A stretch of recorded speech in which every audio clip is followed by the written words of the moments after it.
చింత చచ్చిన పులుపు చావలేదని పాతకాలపు సామెత ఒకటి ఉంది. వైసీపీని ప్రజలు చావు దెబ్బ కొట్టి 11 సీట్లకు పరిమితం చేసి మీరు ప్రజాప్రతినిధులుగా కూడా పనికిరారు అని ఇళ్లకే పరిమితం చేసిన పేర్ని నానికి కావచ్చు, వాళ్ళ కొడుకు పేర్ని కిట్టుకు కావచ్చు, పాపం ఇంకా అధికార మదం అనేది తిరగల. వాళ్ళు ఏమనుకుంటున్నారంటే ఇంకా వైసీపీని అధికారంలో ఉందేమో అనుకుంటున్నారు. ఎందుకంటే 5 ఏళ్ల పాటు ఆ కళ్ళు నెత్తి మీద పెట్టుకుని ఆ అధికారాన్ని అనుభవించారు కాబట్టి ఆ పొగరు కావచ్చు, ఆ గీర కావచ్చు ఇంకా దిగలేదు. నిన్న ఏకకాలంలో అటు పేర్ని నాని ఇటు పేర్ని కిట్టు ఇద్దరు కూడా పోలీసుల మీద అధికారుల మీద రెచ్చిపోయి రకంగా పేర్ని కిట్టు అయితే ఎవడరా నువ్వంటూ సిఐ మీద దుర్భాషలాడినటువంటి పరిస్థితి. 5 ఏళ్ల పాటు నీకు అది పోస్టింగ్ లేకుండా చేశాను, మళ్ళీ నేను వచ్చిన తర్వాత నీ అంతు చూస్తానని ఒక సిఐని బెదిరించినటువంటి పరిస్థితి. ఇకపోతే ఆ పేర్ని నాని కూడా అంతే. అంటే బాధ్యతాయుతంగా వ్యవహరించాల్సిన వ్యక్తి కూడా నిన్న అత్యంత దారుణంగా అధికారుల మీద, ఈవెన్ మున్సిపల్ కమిషనర్ మీద, అసిస్టెంట్ కమిషనర్ మీద, సిఐలు ఎస్ఐల మీద, అలాగే మంత్రి కొల్లు రవీంద్ర మీద. సరే, కొల్లు రవీంద్ర మీద విమర్శలు అంటే అవి రాజకీయ విమర్శలుగా తీసిపడేద్దాం, ఓకే. కానీ అధికారుల మీద ఎంత బెదిరించాడు అంటే 2029లో మేము గెలవగానే ఇదే మున్సిపల్ కమిషనర్ని ఇదే బందరుకి కమిషనర్గా తీసుకొచ్చి నా తడాకా ఏంటో చూపిస్తానని చెప్పి, అలాగే అసిస్టెంట్ కమిషనర్ నువ్వు ఎక్కడికి పారిపోయినా నిన్ను వదిలేది లేదు, నువ్వు తెలంగాణ పారిపోయిన కేసీఆర్ కాళ్ళు పట్టుకునైనా సరే నీకు ఆంధ్రాకు పోస్టింగ్ వేయించి నా తడాకా ఏంటో చూపిస్తానని చెప్పి బెదిరించాడు. అలాగే పోలీసులు ఎవరైతే సిఐ ఎస్ఐతో పాటు మళ్ళీ ఒక అధికారిని అయితే ఎవరో ఎర్రగా సీమ పందిలాగా ఉన్నాడని చెప్పి అత్యంత నీచంగా దుర్భాషలాడాడు. సో వీళ్ళందరూ అంతు చూస్తానని బెదిరించాడు. ఏంటి విషయం అంటే మచిలీపట్నం కొబ్బరి తోట ప్రాంతంలో వెంకటాచలం అనే ఒక వ్యక్తి అనుమతి లేకుండా ఒక బిల్డింగ్ నిర్మించుకున్నాడు. సో దీనికి పలుమార్లు నోటీసులు ఇచ్చారు, అటుపక్క నుంచి ప్రాపర్ రెస్పాన్స్ లేదు. దాంతో నిన్న ఏం చేశారంటే అటు మున్సిపల్ సిబ్బంది కావచ్చు, ఇటు పోలీసులు కావచ్చు, జేసీబీ తీసుకెళ్లి దాన్ని కూల్చివేసే ప్రయత్నం చేశారు. అప్పుడు పేర్ని నాని తన అనుచరులతో చేరుకున్నాడు. సరే, కూల్చేదాన్ని అడ్డుకోవడం అయితే తప్పులేదు. సరే, ఇప్పుడు కోల్చొద్దు, మేము లీగల్గా చూసుకుంటామనో, లేదా మాకు కొంచెం సమయం ఇస్తే మేము కోర్టు నుంచి ఆర్డర్ తెచ్చుకుంటామనో, ఏదో అడ్డుకోవడానికైతే రకరకాల కారణాలు ఉంటాయి. అంతేగాని మీ అంతు చూస్తా, నేను వచ్చిన తర్వాత చూస్తా, 2029లో గెలవబోయేది నేనే, నా ఇంటి చుట్టూ పోలీసులంట తన ఇంటి చుట్టూ తిప్పుకుంటాడంట. ఆ మాట కూడా చెప్పాడు. అంటే వీళ్ళకి అధికారం ఇస్తే ప్రజలకు సేవ చేయరు, అధికారులను వేధించటం, పోలీసులను వేధించటం, లేకపోతే వీళ్ళ కొడుకు పోలీసులను బెదిరించటం. వీళ్ళు అధికారం లేకపోతేనే ఇంత బలుపు ఉందంటే రేపు నిజంగా వీళ్ళని గెలిపిస్తే అధికారి అనేవాడు అక్కడ ఉద్యోగం చేయగలడా? వాస్తవానికి ఇంటిని ఆపుకోవాలి అంటే దానికి 1,00,000 రీజన్స్ ఉంటాయి. నువ్వు పై అధికారుల దగ్గరికి వెళ్ళి మాట్లాడుకోవాలి, లేదా కోర్టు నుంచి ఏదైనా ఇంజెక్షన్ ఆర్డర్ లాంటిది తెచ్చుకోవాలి, కోర్టు నుంచి స్టే ఆర్డర్ తెచ్చుకుని కోల్చకుండా ఆపుకోవాలి. దానికి అన్నీ ఉంటే అవన్నీ వదిలేసి, కోర్టు న్యాయబద్ధంగా వెళ్ళే అన్నీ వదిలేసి నేను కూల్చేవాళ్ళని నేను అంతు చూస్తా, బెదిరిస్తా, అది అక్రమ నిర్మాణం. అది 100కు 100% అక్రమ నిర్మాణం. అక్రమ నిర్మాణం కాకపోతే ఎప్పటికైనా వాళ్ళు కోర్టుకు వెళ్ళొచ్చు. అన్ని అనుమతులు ఉన్నటువంటి మా భవనాన్ని అధికారులు కూల్చేశారని చెప్పి వాళ్ళ మీద కోర్టులో కేసు వేయొచ్చు. అది అక్రమ నిర్మాణమే. ఆ విషయం కూడా పేర్ని నానికి తెలుసు. అంటే అక్రమ నిర్మాణాలను వెనకమాలుండి ప్రోత్సహిస్తున్నాడు. నాకు తెలిసి పేర్ని నాని హయాంలో ఏమన్నా కట్టారేమో, ఆయన మంత్రిగా ఉన్నప్పుడు ఆయన అనుసరుడు ఏమన్నా కట్టుకున్నాడేమో. బహుశా దాన్ని కూల్చివేశారు కాబట్టి ఈరోజు వీళ్ళకి బాధ వచ్చి ఉంటుంది. అనుమతులు తీసుకోవడానికి, ప్రభుత్వం నుంచి అనుమతులు తీసుకోవడానికి ఎందుకు ఇబ్బంది? సుప్రీంకోర్టు, హైకోర్టు గైడ్లైన్స్ ఏం చెప్తున్నాయి? అక్రమ నిర్మాణాలు ఉంచొద్దనే కదా. లేదు, మీరు కోర్టు నుంచి రక్షణ పొందాలి, తప్పులేదు. కానీ నేను బెదిరిస్తాను, భయపెడతాను అంటే ప్రజాస్వామ్యంలో అన్ని చెల్లితీయా? దీని మీద ఆల్రెడీ పేర్ని నాని మీద కేసు కూడా నమోదు చేశారు కృష్ణా జిల్లా పోలీసులు. ఈ రోజు ఉదయమే పేర్ని నాని మీద కేసు కూడా నమోదు చేశారు. పేర్ని కిట్టి మీద కూడా కేసు నమోదు చేశారు. ఆ విధుల్లో ఉన్నటువంటి అధికారులను దుర్భాషలాడమే కాకుండా బెదిరించారు అనే కోణంలో పోలీసులు అయితే కేసు నమోదు చేశారు. దీనికి సంబంధించి నిన్న పేర్ని నాని ఏం మాట్లాడాడో ఒకసారి చూద్దాం. కొమ్మరు, తూర్పు కాపులు వాళ్ళ గుండెల్లో దింపిన గుణపాలు అంటే జేసీబీలు ఎంత బాధగా ఉంటాయో నొప్పి తెలియాలా?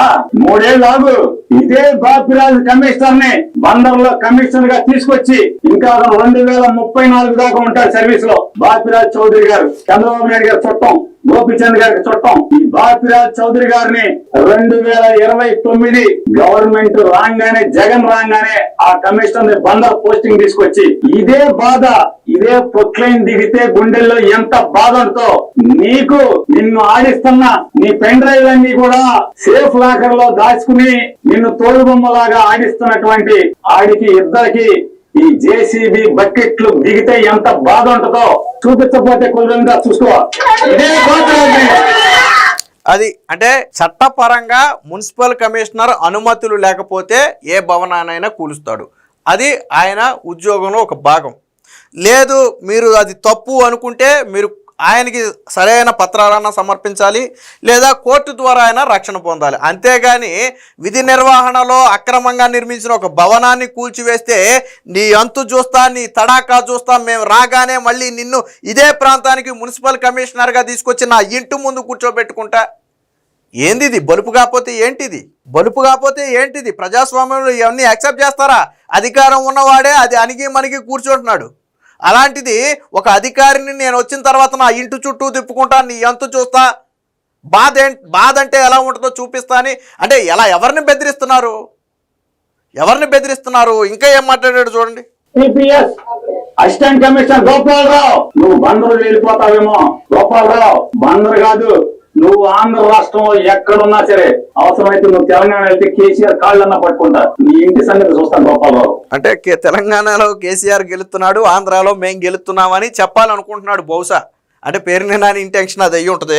మనిషి జన్మ ఎత్తలేదా మీరు అని అడుగుతున్నాను. కమిషనర్ మీ పోలీసులకి పోలీస్ రిక్వెషన్ ఇచ్చాడా? ప్రొటెక్షన్ అడిగాడా? వచ్చాడు. వినండి ఒకసారి. మొత్తం అందరినీ నీ ఇళ్ల చుట్టూ, బైపాస్ లో ఇంటి చుట్టూ, ఇక్కడ పార్కులో కట్టిన ఇంటి చుట్టూ అదే పోలీసుల్ని పెట్టి, అదే బాపురాజుని పెట్టి గోపాలరావు అసిస్టెంట్ కమిషనర్ ఉన్నాడు. ఎవరెవరైతే ఈ పాడు పనిలో, తప్పుడు పనిలో ఇన్వాల్వ్ అయ్యారో నోటీసులు ఇవ్వకుండా, ఏసీపీ నీ ఇంటికి ప్లాన్ లేదు, నీ ఇల్లు ఎక్కడో నాకు తెలుసు, నీకు తెలుసు. అలాగే టీపీఎస్ అసిస్టెంట్ కమిషనర్ గోపాలరావు, నువ్వు బందరు వెళ్ళిపోతావేమో. సో విన్నారు కదా. అంటే ఆ కార్యక్రమంలో పాల్గొన్న ఏ ఒక్కరిని కూడా నేను వదిలిపెట్టను అని చెప్పి ఒక రకంగా బెదిరిస్తున్నాడు. అందుకనే కేసు నమోదు చేసిన కూడా విధి నిర్వహణలో ఉన్న అధికారుల మీద, ముఖ్యంగా మున్సిపల్ కమిషనర్ మీద కావచ్చు, అసిస్టెంట్ కమిషనర్ మీద కావచ్చు, నేను వచ్చిన తర్వాత నీ ఎంతు చూస్తానని బెదిరించడం.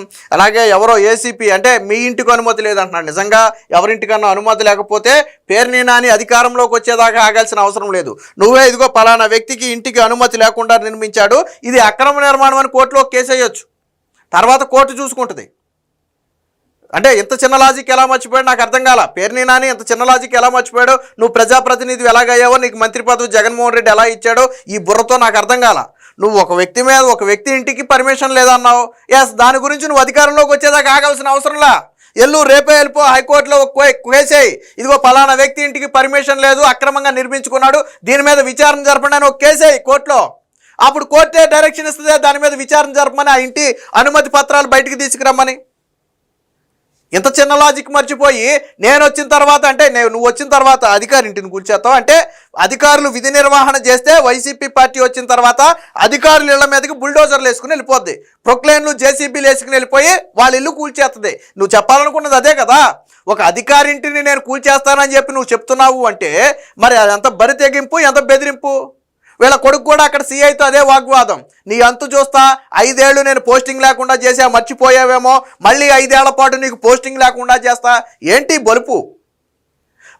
మీరు ప్రజలు మీకు అసలు ఎన్నికల్లో ఓట్లు వేయాలంటే ఏం చేశారో చెప్పాలి కదా. నేను బెదిరిస్తాను, భయపెడతానంటే ప్రజలు ఓట్లేస్తారా? ప్రజాస్వామ్యంలో బెదిరిస్తాను, భయపెడతానంటే ఊరుకుంటారా? అధికారులనే వీళ్ళు ఎంత ఇదిగా మాట్లాడుతున్నారా అంటే రేపు పొద్దున సాధారణ ప్రజల పరిస్థితి ఏంటని చెప్పి ప్రజలు భయపడుతున్నారు. బందరు మచిలీపట్నంలో పేరుని నాని పేరు కానీ, పేరుని కిట్టు పేరు కానీ చెబితే ఆ ఉలిక్కి పడుతున్నారు. ఎందుకంటే 5 ఏళ్ల పాటు వాళ్ళు చేసినటువంటి అరాచకాలు బయటపడుతున్నాయని. వాళ్ళు మళ్ళీ అలాంటి వాళ్ళు వస్తే అలాంటి అరాచకాలు చేస్తారని ఒక భయం వాళ్ళలో ఉంది. మేము వస్తే ఇదిగో ఈ మంచి చేస్తాం, లేదా మేము వచ్చిన తర్వాత ఇదిగో ఇది చేస్తామనేది చెప్పడం మానేసి బెదిరించటం. మేము వచ్చిన తర్వాత పోలీసులు ఇళ్ల చుట్టూ తిప్పుతా, నా దగ్గర కాపలా పెట్టుకుంటా, ఇక్కడే పోస్టింగ్ వేపిస్తా, నీ గుండెల్లో రాడ్లు దింపుతా, లేదా నీ ఇళ్ల మీదకి జేసీబీలు వేసుకొస్తా. ఇది పేరుని నాని కానీ, పేరుని కిట్టు కానీ మాట్లాడింది. ఇది ప్రజాస్వామ్యం యాక్సెప్ట్ చేసే భాష కాదు. అందుకనే ఇద్దరి మీద కూడా పోలీసులు అయితే కేసు నమోదు చేశారు. మరి రేపు న్యాయస్థానంలో ఏం సమాధానం చెప్తాడో కోర్టులు కూడా చివాట్లు పెట్టాలి. అప్పుడు కానీ ఇలాంటి వాళ్ళకి బుద్ధి రాదు. నువ్వు ఒక మాజీ ప్రజాప్రతినిధిగా ఉండి, ఒక మాజీ మంత్రిగా ఉండి అధికారులను ఈ స్థాయిలో బెదిరించడం ఏంది, సిగ్గు శరం లేదా అని చెప్పి కోర్టులు చివాట్లు పెడితేనే కానీ వీళ్ళకి బుద్ధి రాదు. వీళ్ళ కొడుకేమో ఇన్స్టాగ్రామ్ లో రీల్స్ చేసుకోవడం తప్ప ప్రజా సమస్యలు అంటే ఏంటో తెలియదు వీళ్ళ కొడుక్కి. వీళ్ళ కొడుకు వెళ్ళిపోయి ఒక అధికారిని బెదిరిస్తారు, అంటే బాబుని చూసుకుని కొడుకు బలుపది. వీళ్ళ అంతే మొక్క చెట్టు ఒకటి అయితే విత్తనం ఒకటి అయితే చెట్టు ఒకటి అవుద్దా అని ఆ బాబు అలాంటోడు అయితే కొడుకు అలాంటోడు కాడా. వీళ్ళ బాబు ఏమైనా ప్రజాసేవ చేసి 10 మందితో కలిసి వెళ్తే వాళ్ళ కొడుకు ఆ బుద్ధులు వస్తాయి. మనం లెగిస్తే బెదిరించడం, భయపెట్టడం, అసలు వీళ్ళ చరిత్ర ఏంది? రేషన్ షాపుల్లో గోడౌన్లో పెట్టిన బియ్యం కొట్టేయటం, లేదా అగ్రిగోల్డ్ భూములు అనుకుంటా, గోల్డ్ భూములు కేసులోనే వాళ్ళ కొడుకు ఇరుక్కుంది. అగ్రిగోల్డ్ భూములు కొట్టేయటం, లిటిగేషన్లో ఉన్న భూములు కొట్టేయటం, ఇది వీళ్ళ ఫ్యామిలీ చరిత్ర. వీళ్ళు ఈరోజు నీతి శుద్ధులు మాట్లాడుతున్నారు. అక్రమ నిర్మాణాన్ని కూల్చివేస్తే తప్పేంటి? అక్రమ నిర్మాణం కాకపోతే వెళ్ళు కోర్టుకెళ్ళి తెచ్చుకో, స్టే ఆర్డర్ తెచ్చుకో, కోర్టుకెళ్ళి స్టే ఆర్డర్ తెచ్చుకుని ఆపుకో కోర్టుకెళ్ళి. అంతేగాని కూల్చడానికి వచ్చినటువంటి అధికారుల మీద విరుచుకుపడటం అంటే అసలు ఇది రాజకీయాలతో సంబంధం లేని వ్యవహారం. కేవలం రచ్చ చేయాలి, వార్తల్లో నిలబడాలి కాబట్టి చేసినటువంటి వీరంగం ఇదంతా. ఎప్పటికైనా పేరుని నాని కావచ్చు, వాళ్ళ కొడుకు పేరుని కిట్టి కావచ్చు, నోరు అదుపులో పెట్టుకుంటే మంచిది.